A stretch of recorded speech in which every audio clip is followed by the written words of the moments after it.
Welcome back, student. Today I will discuss the difference between xylem and phloem. See the xylem and phloem. So xylem provide the mechanical strength to the plant and helps in strengthening of them, or you can say the strengthening of the stem.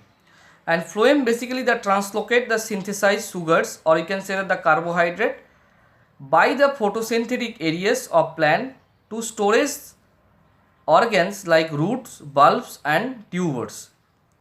Xylem transport the soluble mineral nutrients and water molecule from the roots of the aerial part of the plant. And phloem that transports the food and other nutrients including sugar and amino acids from leaves to storage organs and growing parts of the plant. So phloem is basically work to means upward and downward motions.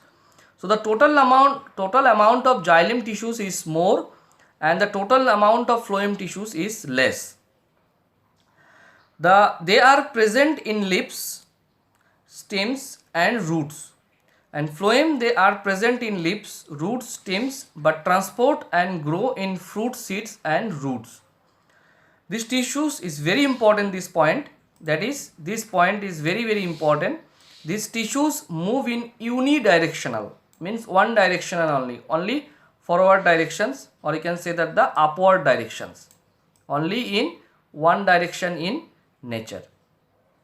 And phloem these tissues are moved in bidirectional, you can say the both ways, both upward and downward motions. So this is all about your xylem and phloem difference. I think if you see this slide, so you can easily understood what is the basic difference between xylem and phloem.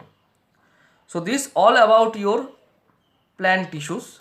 So next slide I will discuss the animal tissue.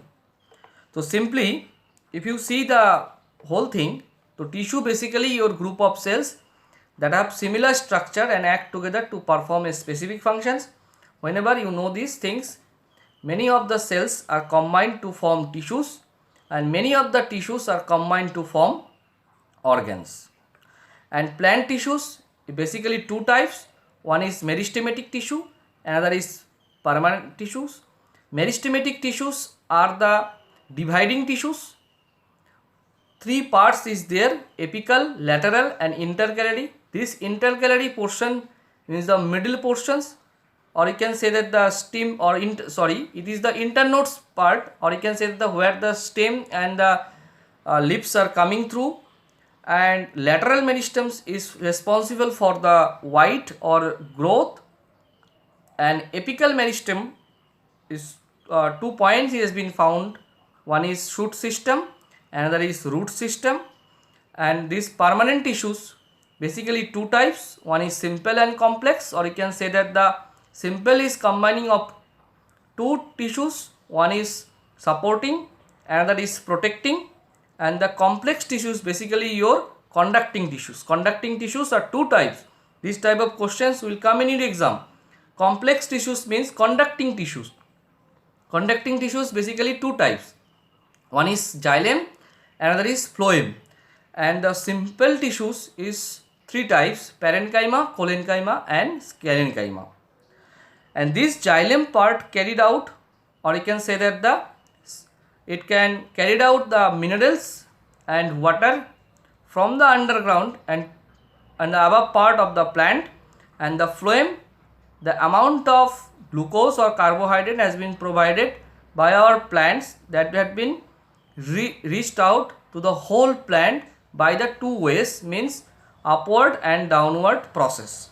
And xylem is only one directional. Meristematic tissues are the dividing tissues, and the permanent tissues are the permanent, they are not changed. Okay, so these has been classified three types: parenchyma, collenchyma and sclerenchyma. Sclerenchyma are the dead cells, or you can say that the rigid in texture, these are the sclerenchyma tissues. Okay, and permanent tissues has been two types, xylem and phloem. Xylem is transport the water and nutrients from the roots, and phloem translocates the prepared organic food from the leaves to the different parts of the plant. Okay, So this the other thing part, shift use, companions and phloem parenchyma and phloem fibers. These are details you have been studied in higher class. Okay, so this class is not required. In higher class you learn this whole of these things. Okay, thank you.